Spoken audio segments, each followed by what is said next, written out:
Hi, my name is Madison Harper, I'm 26, and I've always been the responsible one in my family, the one who cleaned up messes, kept secrets, and tried to make sure everyone else looked good.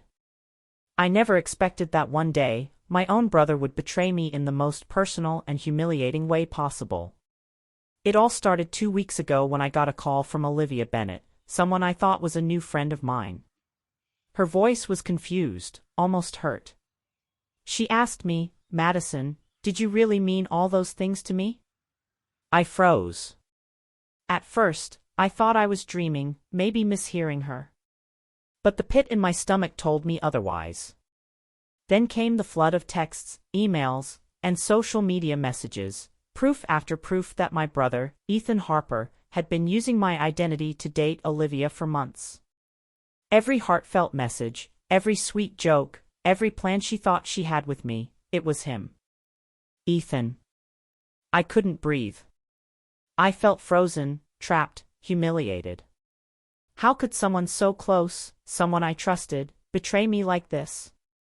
Worse, everyone assumed I was the manipulative one.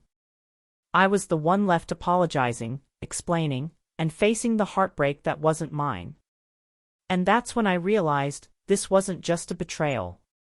It was a breaking point. Something had to change, because I couldn't stay trapped under my brother's shadow anymore. Growing up, I was always the good girl in the Harper household.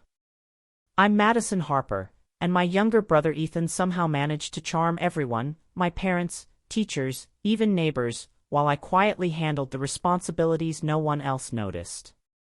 Our mom, Catherine Harper, was loving in her own way but extremely critical when it came to me. She'd praise Ethan for small achievements, a perfect grade, a soccer goal, even a casual compliment from a friend, while expecting me to work twice as hard just to earn a nod of approval. My dad, Greg Harper, was distant, often buried in work.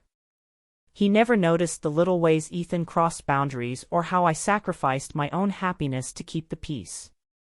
I remember one afternoon when I was 12, trying to convince my parents to let me join the school art club. Ethan, meanwhile, had broken a neighbor's window, and somehow, they forgave him instantly. I was invisible. That pattern continued for years, Ethan charming, manipulating, and winning favor, while I stayed quiet, careful, and responsible. The irony now is painfully clear. The very habits I developed to survive in my family, being patient, accommodating, and trustworthy, were the same traits Ethan exploited. He didn't need to lie or cheat in the traditional sense. He only had to take my identity and use the trust one built over a lifetime.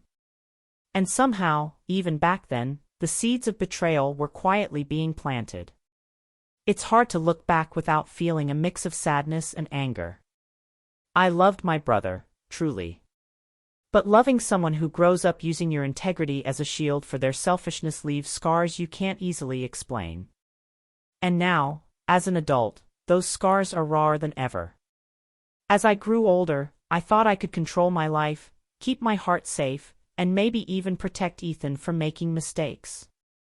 I worked hard, long hours at a small marketing firm, picking up extra shifts when my bills piled up, and even helping Ethan when he claimed he needed money for a project. I never asked for anything in return. There were nights I stayed up until 2 a.m. crafting presentations or editing reports, only to get texts from Ethan asking me to cover for him because he forgot a deadline. And I did it. Every single time. Because family meant putting myself second, or so I thought. Meanwhile, he thrived on the freedom I provided. He had a social life, parties, dates, and never once faced the consequences I shielded him from. I even introduced him to friends I trusted, thinking he would behave respectfully. Little did I know, he would exploit that trust in the cruelest way imaginable. Then came the subtle signs, strange messages from strangers, odd comments from friends, a few vague mentions from mutual acquaintances. My heart sank each time, a whisper of suspicion growing louder in my mind. But I pushed it aside, hoping it was nothing, hoping I wasn't imagining betrayal in every shadow. The tension was unbearable. I was exhausted, both emotionally and physically, carrying responsibilities that weren't mine, while Ethan seemed to glide through life untouched. And deep down, a nagging fear began to grow. What if this trust one had placed in him, my integrity, my name, my identity, wasn't safe at all? I should have seen it coming. I should have noticed how he smiled when I took the blame for small things, how he learned to manipulate situations without raising suspicion. But I didn't. And by the time I did, the betrayal had already begun, spreading like a shadow I couldn't outrun. The day it all hit me, I remember standing in my apartment, phone in hand, staring at messages that made my stomach twist. Olivia Bennett had sent screenshots of texts she thought were from me, sweet, intimate, personal messages that I had never written.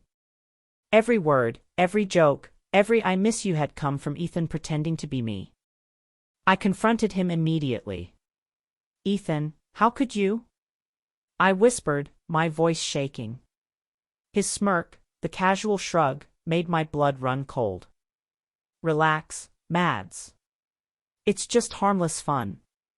She won't care once she knows." I stared at him, incredulous. "It's my identity. My life. You're ruining everything, my friendships, my reputation, even my own sense of self." "And what did our parents do?" "Nothing." Catherine glanced away, muttering something about boys being boys, while Greg stayed buried behind his laptop, pretending not to notice the tension. I realized then that no one would defend me. No one would stop him. The burden of his betrayal was mine alone. I left. I slammed the apartment door behind me, the sound echoing my anger and heartbreak. I didn't know where I was going, but I knew I couldn't stay in a place where my trust had been weaponized against me.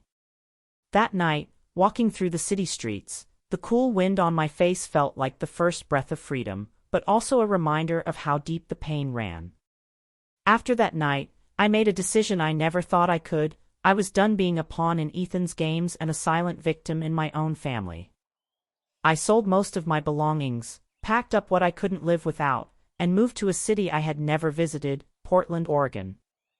A place where no one knew my name, my past, or the betrayal I carried like a heavy cloak. I found a small apartment in a quiet neighborhood and took a modest job at a local bookstore. It wasn't glamorous, but it was mine. For the first time in years, I could make choices for myself without fear of manipulation. Slowly, I started connecting with new people, coworkers, neighbors, even casual friends at a nearby coffee shop. Their kindness reminded me that trust could exist outside of betrayal, that not everyone would take advantage of my honesty. Each day, I felt a little lighter. I painted again, something I had stopped doing in high school because I didn't have time. I even started journaling, writing letters I would never send to Ethan and my parents, pouring out all the pain I had bottled up for years. Every stroke of the pen, every brush of color, reminded me I still had a voice, and a right to use it. There were moments of doubt, of course. I'd check my phone and wonder if I'd hear from Olivia again, wondering if she still blamed me for Ethan's deception. But each time, I reminded myself, I had survived, and surviving meant taking control of my life, even if that meant leaving everything familiar behind. By the end of the first year, I was thriving, not as Madison Harper, the responsible, overlooked daughter and sister, but as Madison Clark, a woman who had reclaimed her identity, her autonomy, and her peace. And for the first time in my life, I was truly proud of myself. A few months into my new life, the messages and calls started. My parents reached out, but their words were heavy with manipulation. Catherine sent texts about her sickness, vague threats about how Ethan needed me, and subtle hints that I was abandoning the family. Greg tried to rationalize Ethan's behavior, saying, "He didn't mean any harm, you're overreacting, Madison." Then came Ethan himself, sending short apologies that felt hollow, almost smug. "Sorry for everything," he typed, "but you know it was kinda fun, right?" Fun. The word stabbed deeper than any fight we'd ever had. Even Olivia reached out once more, this time calmer, almost apologetic, but her confusion still lingered.